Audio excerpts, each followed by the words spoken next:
रमैनी 70। बोलना कासो बोलिए रे भाई, बोलत ही सब तत्व नशाई। बोलत बोलत बाढ़ विकारा, सो बोलिए जो पड़े विचारा। मिलहि संत वचन दुई कहिए, मिलहि असंत मौन होए रहिए। पंडित सो बोलिए हितकारी, मूर्ख सो रहिए झकमारी। काई कबीर अर्धघट डोले, पूरा होए विचार ले बोले। सतगुरु कहते हैं बोलना कासो बोलिए रे भाई। अरे भाई, बात किससे बोली जाए? बोलना बात किससे बोली जाए, इस पर विचार रखो। पात्र है आदमी कि नहीं है? जिससे तुम बात करना चाहते हो पात्र है कि नहीं? बोलते ही सब तत्व नसाई। अगर अपात्र है आदमी तो बोलते ही सारा तत्व नष्ट होता है, बात का तत्व नष्ट होता है। बात जो बोली गई वो बेकार हो गई। इसलिए पात्र देख करके बोलना चाहिए। बोलत बोलत बाढ़ विकारा, अपात्र आदमी के सामने बात करने से विकार बढ़ता है। वो कुछ कहेगा, तुम कुछ कहोगे, बात लड़ाओगे, राग द्वेष बढ़ेगा, झगड़ा बढ़ेगा। इसलिए सो बोलिए जो पड़े विचारा। उतनी बात करो जो विचार पूर्वक हो। मिलहि संत वचन दुई कहिए। संत मिल जाए, दो वचन कर लो, दो वचन बोल लो, बातचीत कर लो थोड़ा। दो वचन का मतलब है लाक्षणिक, यानी थोड़ी बात। जड़ चेतन का निर्णय, शुभाशुभ का निर्णय, ग्रहण त्याग का निर्णय, दो वचन है या दो वचन, थोड़ी बात कर लो। मिलहि असंत मौन हुए रहिए। असंत मिल जाए, दुष्ट मिल जाए, विवादी मिल जाए तो मौन हो जाओ। पंडित सो बोलिए हितकारी। पंडित मिले तो हितकारी वचन कहो। लोग कहते हैं कबीर साहब ने तो पंडितों को विरोध किया है। कबीर साहब संत थे। संत किसी का विरोध नहीं करता है। संत सबको सीख देता है। अब गलत कोई करता है तो जो गलत करता है उसको भी कह देता है। कबीर साहब पंडितों को डांटा, कबीर साहब ने गुरुओं को डांटा, साधुओं को डांटा, गृहस्थों को डांटा, हिंदू मुसलमानों को डांटा, तो सबका विरोध करते थे।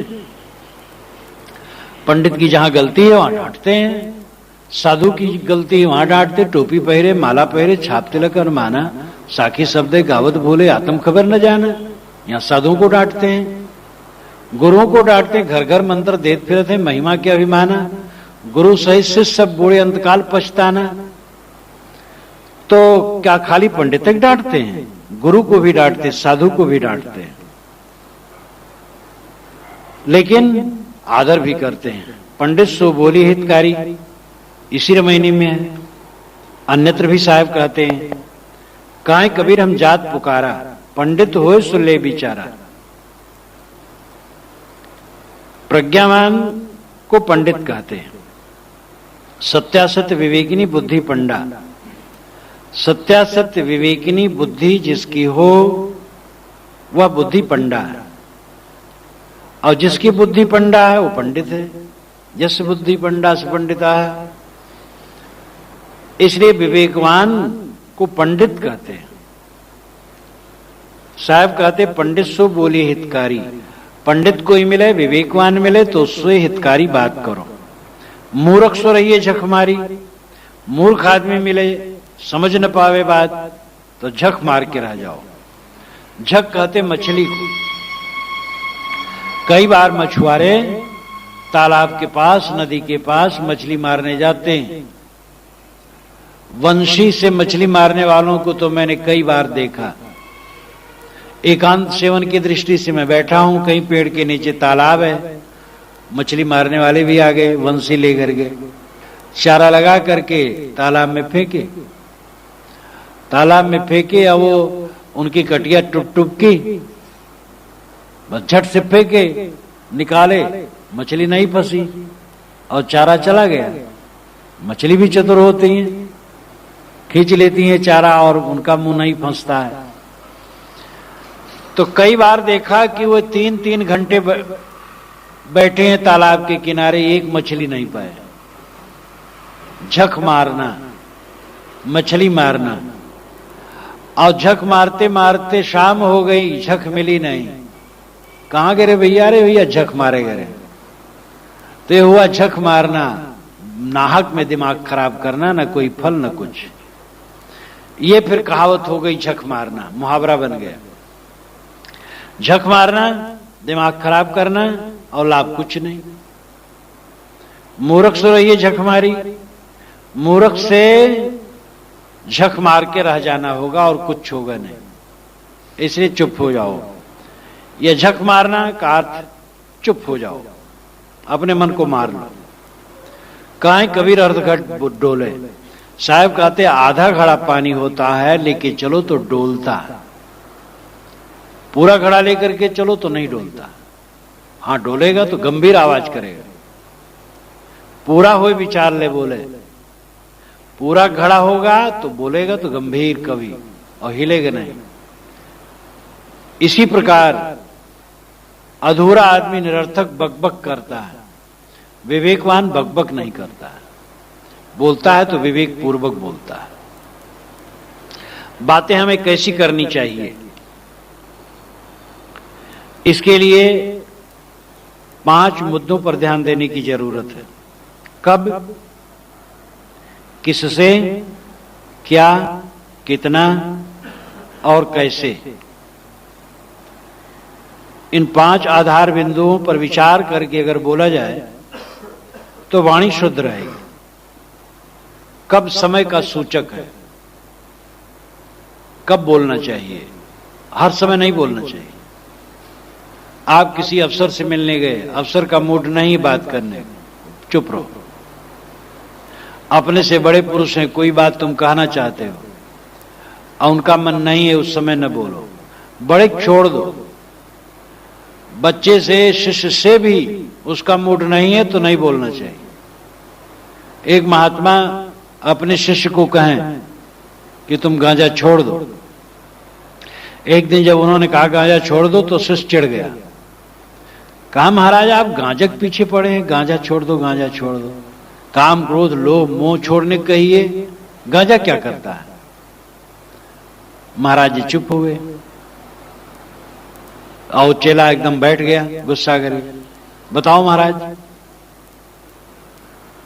और महाराज चुप, एकदम चुप। तो वो चला गया। 2-3 दिन बीत गए तो एक दिन वो फिर विनम्र होकर के कहा महाराज आप क्षमा करें, हमें आप क्यों नहीं बताए जब मैं कह रहा था। तो महाराज ने कहा भाई तुम तो अपने बस में थे नहीं, अब उस समय हम और तुम्हें उपदेश करते तो हम ही फेल होते। अब तुम सरल हो तो कह सकता हूं। उन्होंने कहा और फिर उसने क्षमा मांगी और गांजा छोड़ दिया।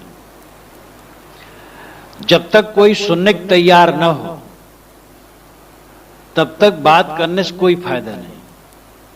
और कितने उपदेष्टा हैं, बदो तो पंच न बदो तो पंच, पीछे लगे रहते हैं। एक महात्मा तो ऐसे कि एक गांव में जब गए, इतना उपदेश किए राह चलते, तो जब इस मेड़ से आवे तो जो उधर लोग आते रहे तो उधर घूम जाए कि अभी वो खड़ा होकर के तुरंत उपदेश करना शुरू कर देंगे। तो ये सब क्या है, आजिज कर देना। कब बोलना चाहिए, समय का ध्यान रखना बहुत जरूरी है। किससे बोलना चाहिए ये भी ध्यान देने की जरूरत है। समय तो ठीक है लेकिन पात्र नहीं है, और पात्र है तो उसका पात्रत्व क्या है। वैराग का पात्रत्व है कि ज्ञान का है कि भक्ति का है कि कर्म का है। अब जो 10 रुपया लेकर के सब्जी खरीदने आया है उसके सामने हीरे पन्ने पोखराज रखो तो वो क्या बेचारा खरीदेगा। न तो वो समझता है और न उसके पास पैसे। तो जिसमें पात्रत्व नहीं है उसके सामने ऐसी बात करना, उसका और अपना दोनों का समय बर्बाद करना है। व्यक्तिगत उपदेश पात्र देख के करे, समाज में भी समाज देख करके करे। समाज में सब प्रकार लोग होते हैं, लेकिन कभी ऐसा समाज मिलता है जो ज्यादा अशिक्षित है, और कभी ऐसा मिलता है जो ज्यादा शिक्षित है, कभी ऐसा मिलता है जो ज्यादा सत्संगी है, और कभी ऐसा समाज मिलता है कि शिक्षित तो है लेकिन सत्संगी नहीं। तो वहां ध्यान देना होगा कि कैसे बोलना चाहिए। व्यक्तिगत आदमी से तो उसका मन तन जान करके बोलो, समाज में भी समाज को देख करके बोले। भंडारी भोजन परोसे तो उसके परोसने में यह महत्व होना चाहिए कि सबका पेट भरे। मान लो कोई रोटी नहीं खाता है, भात खाता है, कोई भात नहीं खाता रोटी खाता है, अब बराबर रोटी भात सबको दे दिए तो ठीक नहीं। जो नहीं रोटी खाता है उसको भात ज्यादा दे दो, जो भात नहीं खाता है रोटी ज्यादा दे दो। तो सभा में भी सब प्रकार की बात होनी चाहिए। केवल व्यवहारिक बात हम करें, उसमें साधक भी बैठे हैं तो साधना की बात भी होनी चाहिए। अब केवल साधना की बात करते हैं, साधक उसमें थोड़े हैं, व्यवहारिक ज्यादा हैं। कितने उपदेष्टा ज्ञान वैराग की बात पहले कर देंगे और अंतिम में व्यवहार की बात करते करते समाप्त कर देंगे। ये उल्टा है। पहले व्यवहार का उपदेश करें, गृहस्थी व्यवहार, सामान्य व्यवहार, तब ज्ञान की बात को ले, तब समाधि इत्यादि की बात को ले, अंतिम में वैराग समाधि की बात होनी चाहिए। तो पात्र देख करके उपदेश करना, किससे, यानी जिससे बोला जाए वो व्यक्ति का सूचक है। तीसरी बात क्या, वार्ता का विषय क्या है। वार्ता का विषय क्या है, जिस प्रवक्ता को ही बोध नहीं है अपने वार्ता के विषय का, वो क्या कहेगा। एक प्रवक्ता जब बोलने लगे और 25 मिनट बोले, सब घबरा गए और क्या कहना चाहते हैं कुछ समझ में ही नहीं आता था। इतने में उन्होंने कहा, बोलिए सदगुरुदेव की जय। तो वहां के अधिकारी ने कहा, अच्छा साहब अब आपका भाषण बंद हुआ, दूसरे संत का होगा। कहे नहीं, अभी तो मैंने भूमिका बनाई। कहे नहीं, जय तो आखिर में बोला जाता है, अब आप जय बोल दिए तो आखिर हो गया। सब घबरा गए थे, वे क्या कहना चाहते हैं उनको स्वयं समझ नहीं है। एक लड़के ने कविता सुनाई मुझे, मैंने कहा कविता का अर्थ क्या हुआ, कहे नहीं बता सकता, और उसी की बनाई कविता थी। आजकल की ऐसी कविताएं अखबारों में छपती हैं, जैसे कविता बनाने वाले ही नहीं समझ सकते हैं ये कविता का अर्थ क्या हुआ। कैसा आश्चर्य है। वार्ता का जो विषय है उसका बोध होना चाहिए पूरा अपने में, और ऐसी भाषा में कहना चाहिए जिसको व्यक्त किया जा सके। अब कितने लोगों की क्षमता साहित्यिक भाषा की नहीं होती है और साहित्यिक भाषा बोलना चाहते हैं, वे एक तो हास्यास्पद होते हैं क्योंकि साहित्यिक भाषा बोलने की शक्ति नहीं है, तो वाक्य गड़बड़ हो जाते हैं। तो जो उसमें पढ़ा लिखा होगा उसके लिए वो मजाक होगा। दूसरी बात, समझ में बात नहीं आएगी क्योंकि वाक्य का निर्वाह न होने से बात खुलती नहीं। इसलिए छोटे छोटे वाक्य है और सरल भाषा में कहे। किसी की विद्या भी है तो विद्या का मतलब थोड़े है कि वो साहित्यिक भाषा बघाड़ने लगे आम समाज में। विद्वान भी, विद्वानों को मैंने कई देखा, बड़े बड़े अफसरों को देखा कि आम सभा में आए तो वे बहुत सरल भाषा में बोले। इसलिए वार्ता के विषय का बोध होना चाहिए और पूरा अधिकार होना चाहिए, मनन चिंतन करके तब बोलना चाहिए। चौथी बात है कितना बोला जाए। अनाड़ी आदमी समझ नहीं पाता है कहां रोकूं, और विवेकवान ये समझ नहीं पाता है कहां शुरू करूं। मतलब वो बोलना ही नहीं चाहता ज्यादा, जिसके अंदर में उछलता कि कई सभाओं में ऐसा होता है, लोग पर्चियां भेजते हैं, साहब 2 मिनट के लिए मुझे समय मिले, मालूम होता वो निचोड़ करके अभी सब कुछ कह देंगे और सब का काया पलट हो जाएगा, जितने काग हैं हंस बन जाएंगे। और जब उनको समय दिया जाता है तो कहते सज्जनों दुख है, बातें तो बहुत कहने की, लेकिन समय जवाब दे रहा है, वे और अपनी इज्जत खराब करते हैं। जब कोई आपका आग्रह करे तब आप बोलने की कृपा करें, और जितना समय रहे उस समय में कम में बोले। समय कम नहीं है, समय बहुत है। थोड़े समय में एक वाक्य में बहुत बात हो सकती है। सज्जनों और देवियों, हर इंसान को चाहिए कि अपने आप के लिए कठोर रहे और दूसरे के लिए कोमल रहे। बस इतना ही कह करके मैं अपना आसन ग्रहण करता हूं। 1 मिनट भी नहीं हुआ और बहुत हो गया। अपने पर कठोर रहे और दूसरे के लिए कोमल रहे, सारी व्याख्या हो गई। अपने पर कठोर रहे यानी कभी अपने दोषों को क्षमा न करे, दोषों को निकाले, अपने को सुधारे, और दूसरे के लिए कोमल रहे। दूसरे से गलतियां हो जाएं क्षमा करके, जहां सुधारने लायक हो सुधारे, जहां न सुधारने लायक हो त्यागे। तो वार्ता कितनी होनी चाहिए, ये विवेक होना चाहिए। वाक संयम की महती आवश्यकता है। सत्य बोले, प्रिय बोले, हितकर बोले और कम बोले। सत्य बोलना जरूरी है, किंतु सत्य प्रिय हो,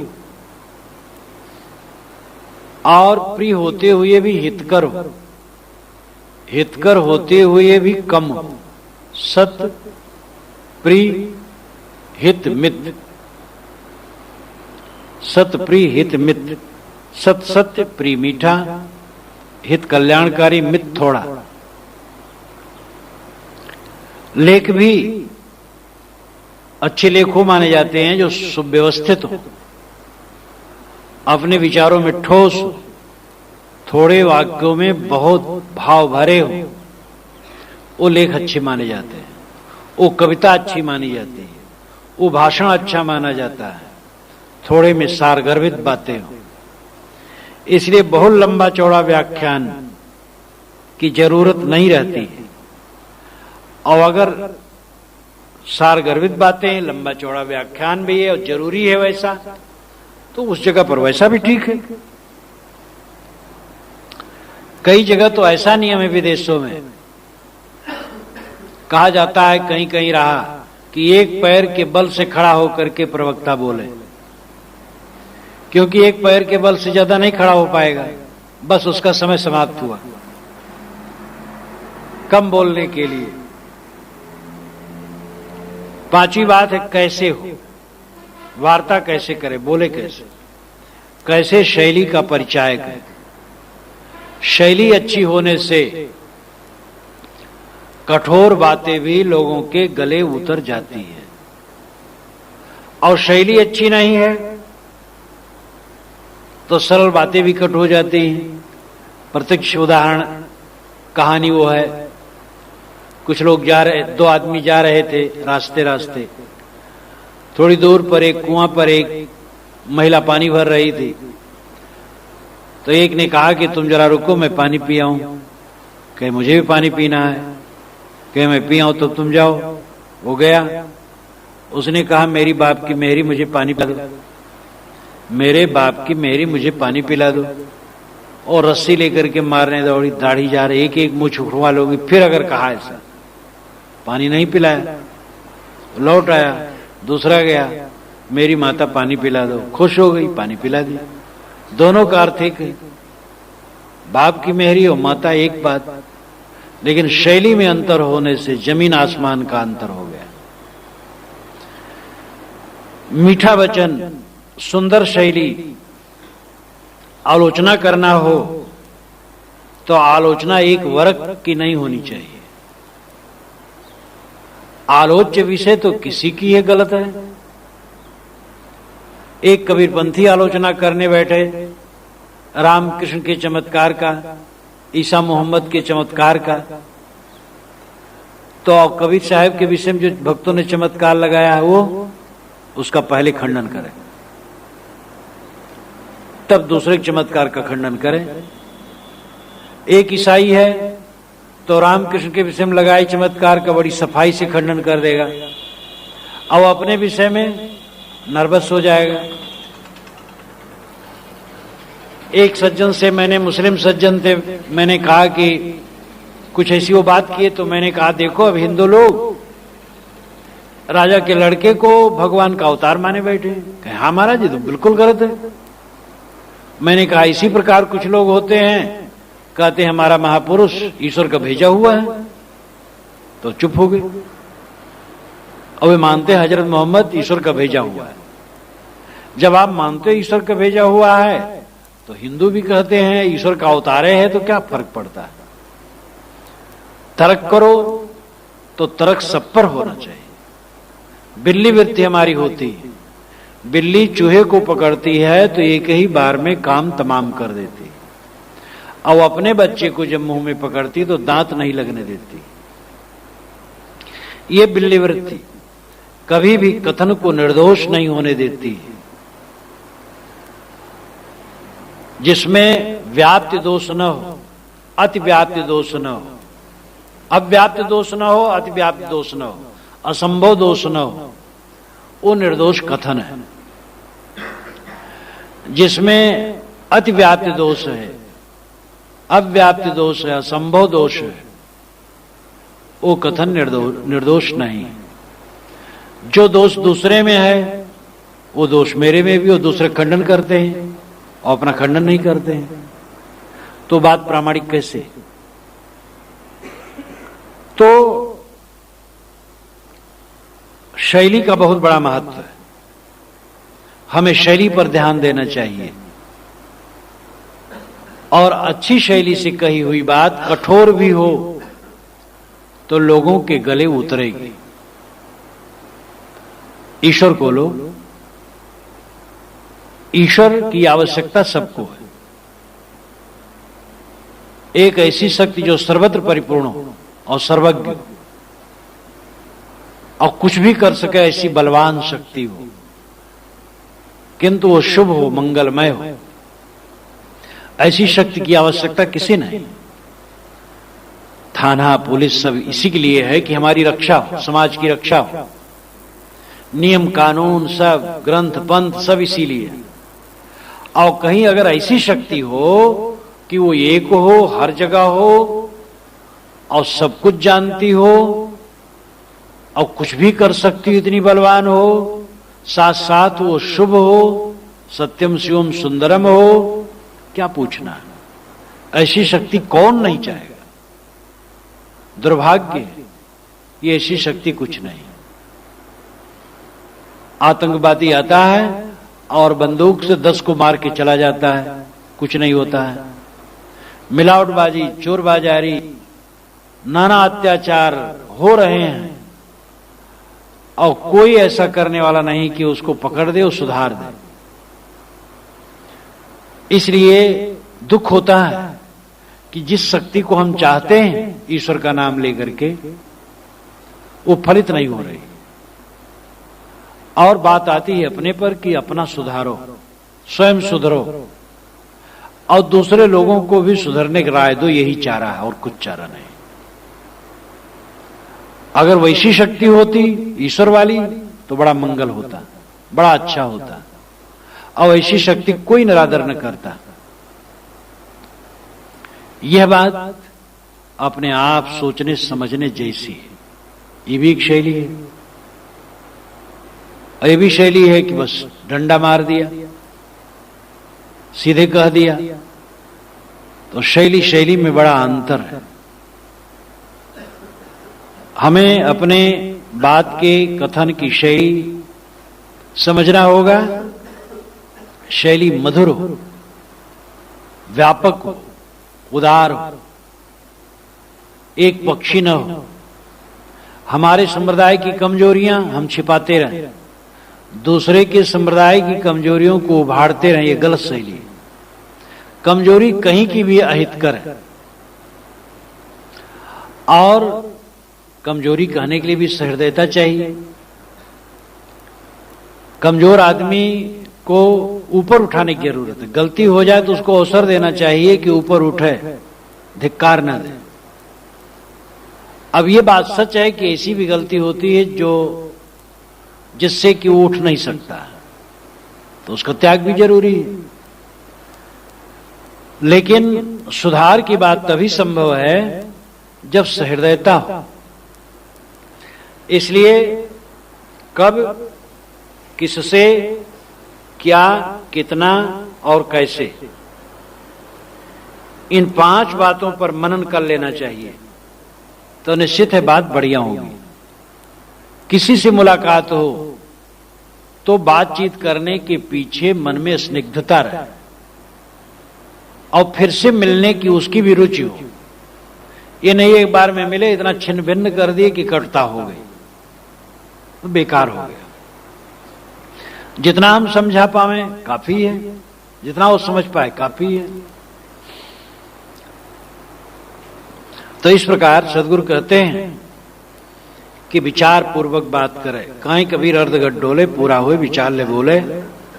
अधूरा आदमी अटपट बात करता है, जो पूरा है, समझदार है, वो विचार पूर्वक बोलता है।